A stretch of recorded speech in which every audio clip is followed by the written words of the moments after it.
تصور کیجئے ایک ایسا شہر جو دنیا کے دل کی دھڑکن تھا، جہاں ہر گلی علم و دانش کی روشنی سے روشن تھی، جہاں کتابوں کی خوشبو، بازاروں کی گہما گہمی اور مساجد میں اللہ کا ذکر ہر طرف گونجتا تھا۔ یہ شہر تھا بغداد، عباسی خلافت کا عظیم الشان دارالحکومت۔ بغداد صرف ایک شہر نہیں تھا، یہ ایک تہذیب کا نام تھا، ایک خواب کا نام تھا جسے 762 عیسوی میں عباسی خلیفہ المنصور نے دریائے دجلہ کے کنارے آباد کیا تھا۔ یہ شہر اسلامی دنیا کا مرکز تھا، جہاں دنیا بھر کے علماء، سائنسدان اور مفکرین جمع ہوتے تھے۔ بغداد کو مدینہ الاسلام یعنی شہر امن کہا جاتا تھا، اور یہ واقعی امن اور خوشحالی کی علامت تھا۔ السلام علیکم ناظرین، میں ہوں انضمام اعظم اور آپ دیکھ رہے ہیں فیکٹس ود انزی، جہاں ہم آپ کو دنیا بھر کی تاریخ اور بالخصوص اسلامی تاریخ کے حوالے سے معلومات فراہم کرتے ہیں۔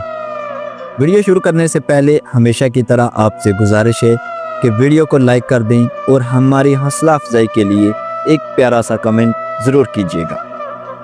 کیا آپ جانتے ہیں کہ بغداد نہ صرف اسلامی دنیا بلکہ پوری دنیا کے لیے علم کا مرکز تھا؟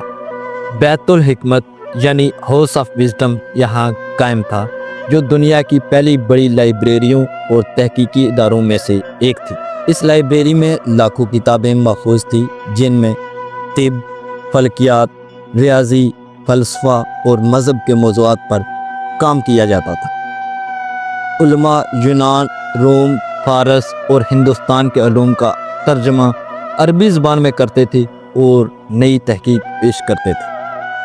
یہ وہ دور تھا جب یورپ تاریکی میں ڈوبا ہوا تھا اور بغداد روشن تھا۔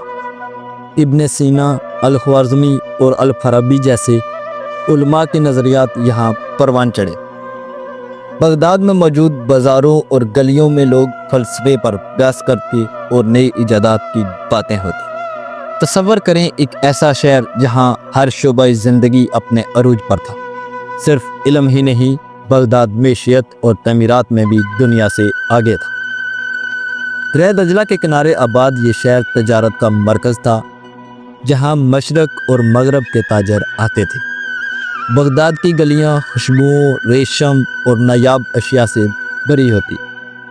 شہر کے بیچوں بیچ نہریں اور باغات تھے، جنہیں دیکھ کر لوگ حیرت زدہ رہ جاتے۔ مساجد، محلات بغداد کی شان کو چار چاند لگا دیتے تھے۔ یہاں کی خوبصورتی کو دیکھ کر کہا جاتا تھا کہ اگر دنیا میں کوئی جنت ہے تو وہ بغداد ہے۔ عباسی خلافت اپنے ابتدائی دور میں نہایت مضبوط تھی۔ اس دور میں مسلمانوں نے نہ صرف فوجی طاقت بلکہ علم و تہذیب میں بھی دنیا پر حکمرانی کی۔ خلیفہ ہارون الرشید اور خلیفہ مامون جیسے حکمرانوں نے بغداد کو ایک قابو کا شہر بنا دیا تھا۔ یہاں کے عدالتی نظام، تعلیمی اداروں اور علمی ماحول نے بغداد کو مسلمانوں کا فخر بنا دیا تھا۔ لیکن وقت ہمیشہ ایک جیسا نہیں رہتا۔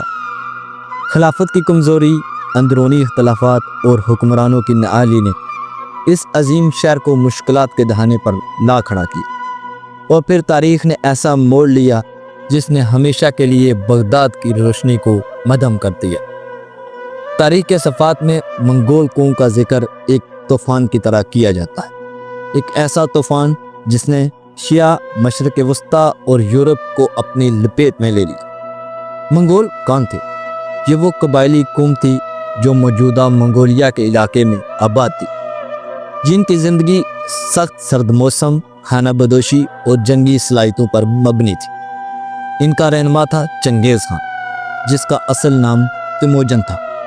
چنگیز خان نے 1206 عیسوی میں تمام منگول قبائل کو متحد کیا اور دنیا کو فتح کرنے کے لیے نکل پڑا۔ چنگیز خان کی قیادت میں منگول سلطنت دنیا کی سب سے بڑی زمینی سلطنت بن گئی۔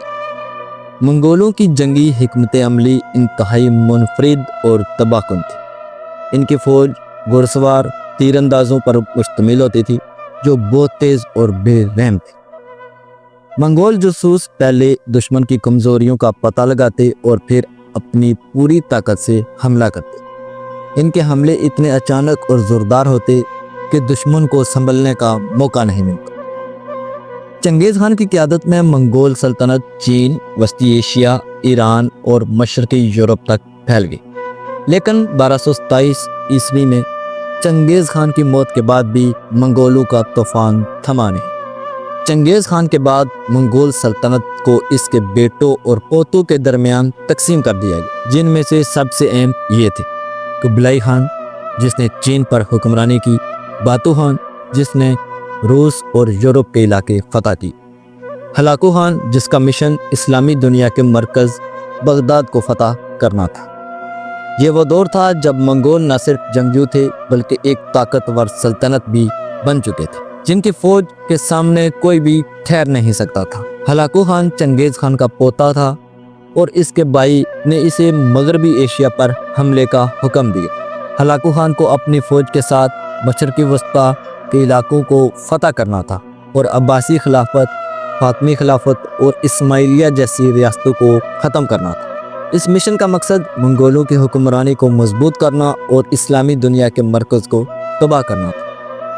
ہلاکو خان کو ایک ظالم اور بے رحم حکمران کے طور پر جانا جاتا ہے، جو اپنے دشمنوں کو مکمل طور پر ختم کرنے میں یقین رکھتا تھا۔ ہلاکو خان نے 1256 عیسوی میں اپنی مہم کا آغاز کیا۔ اس نے سب سے پہلے اسماعیلیوں کے قلعوں کو تباہ کیا جو موجودہ ایران کے علاقے میں واقع تھے۔ ہلاکو خان کے ساتھ تقریباً 1.5 لاکھ جنگجو تھے، جو اس وقت کی سب سے بڑی اور خوفناک فوج سمجھی جاتی تھی۔ اس فوج کے پاس جدید ترین اسلحہ اور جنگی تکنیکیں تھیں، جن میں بڑی منجنیقیں، آگ کے گولے اور دیواریں توڑنے والے آلات شامل تھے۔ ہلاکو خان نے 1257 عیسوی میں عباسی خلیفہ المعتصم باللہ کو ایک خط بھیجا: اگر تم چاہتے ہو کہ تمہاری خلافت قائم رہے تو ہمارے سامنے جھک جاؤ اور سرنڈر کر دو۔ لیکن خلیفہ نے نہ ہی سرنڈر کیا اور نہ ہی بغداد کو بچانے کی کوئی تیاری کی۔ بغداد کے دربار میں اختلافات اور کمزور حکمت عملی نے منگولوں کو حملہ کرنے کا موقع دے دیا۔